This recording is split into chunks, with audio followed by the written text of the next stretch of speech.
नमस्कार। मैं डॉक्टर सरिता कुमारी, सहायक प्राध्यापिका, राजनीति विज्ञान विभाग, JN महाविद्यालय धुरवा। मैं आज अपने PG सेमेस्टर 4 के स्टूडेंट्स के लिए कार्य निष्पादन बजट पर चर्चा करूंगी। इससे पहले मैंने जीरो बेस बजटिंग पर चर्चा की थी। तो आइए शुरू करते हैं। नवीन लोक प्रशासन का एक महत्वपूर्ण बिंदु कार्य निष्पादन बजट है।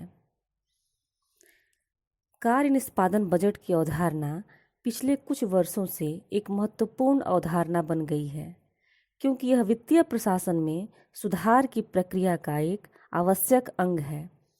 कार्य निष्पादन बजट विशिष्ट उद्देश्यों एवं कार्यों को ध्यान में रखकर बनाया जाता है।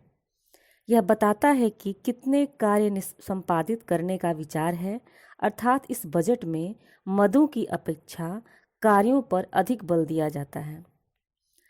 कार्य निष्पादन बजट सार्वजनिक व्यय के कार्यों, प्रोग्रामों अर्थात कार्यक्रमों और क्रियाओं के संदर्भ में कितना रुपया कर्मचारियों पर खर्च हुआ यह प्रस्तुत करता है।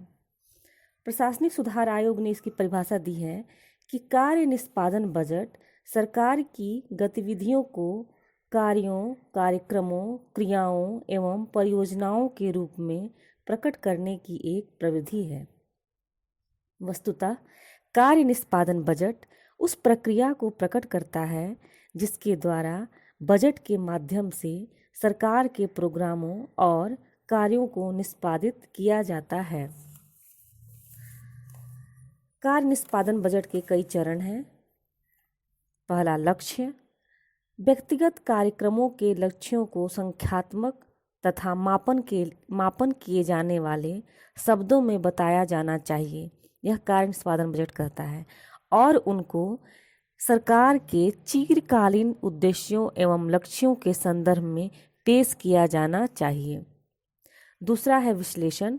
लक्ष्यों की प्राप्ति के लिए चिरकालीन रणनीतियों और अल्पकालीन रण कौशल पर विचार किया जाना चाहिए।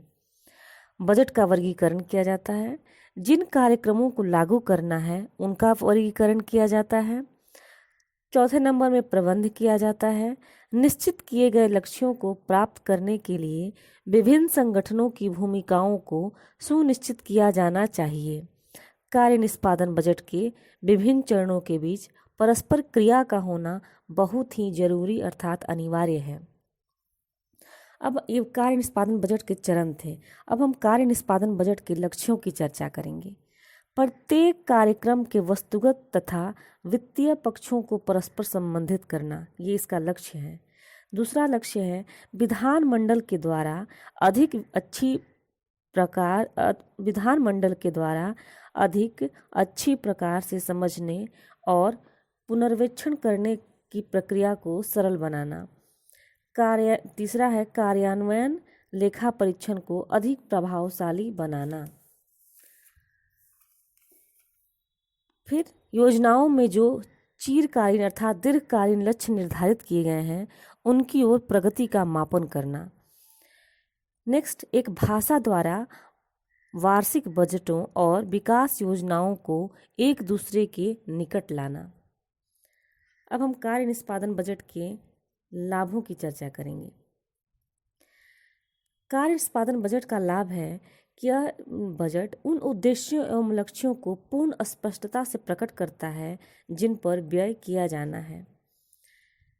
यह विधानमंडल द्वारा बजट का अच्छी प्रकार से पुनरावलोकन एवं मूल्यांकन में भी सहायता देता है।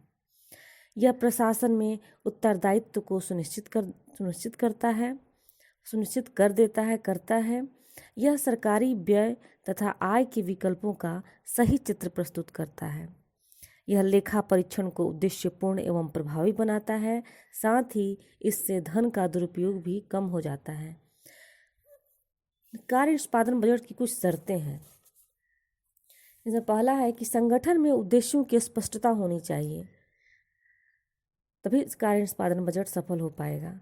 क्रियाएं ऐसी होनी चाहिए जिनका संख्यात्मक मापन किया जा सके और उत्पादन कहाँ तक समरूप है और प्रक्रियाओं में कहाँ तक प्रक्रियाओं में कहाँ तक पुनरावृत्ति है, यह भी स्पष्ट होना आवश्यक है।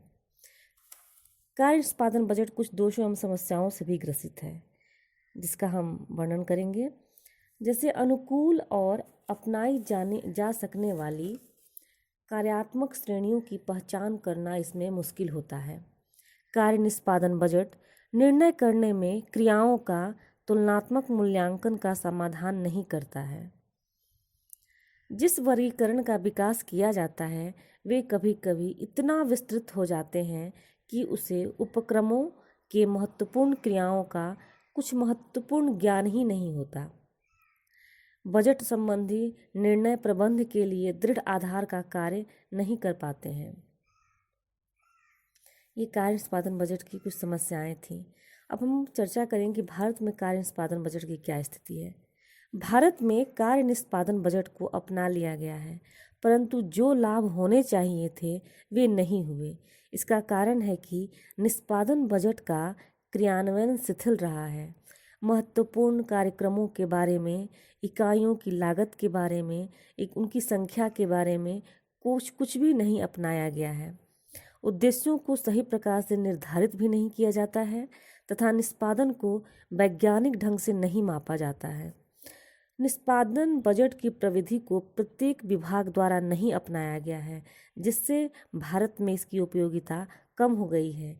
यदि निष्पादन बजट को उपयोगी बनाना है तो इसके दोषों को दूर करना होगा। निष्पादन बजट को प्रशासकीय, वित्तीय नियंत्रण तथा विकास प्रक्रियाओं के क्रियान्वयन एवं उपलब्धियों के मूल्यांकन हेतु एक लाभदायक प्रबंधकीय उपकरण बनाया जाना चाहिए। प्रशासनिक सुधार आयोग ने भी इसकी लेखा प्रणाली में सुधार का सुझाव दिया है, जिसकी चर्चा हम अगले लेक्चर में करेंगे। धन्यवाद।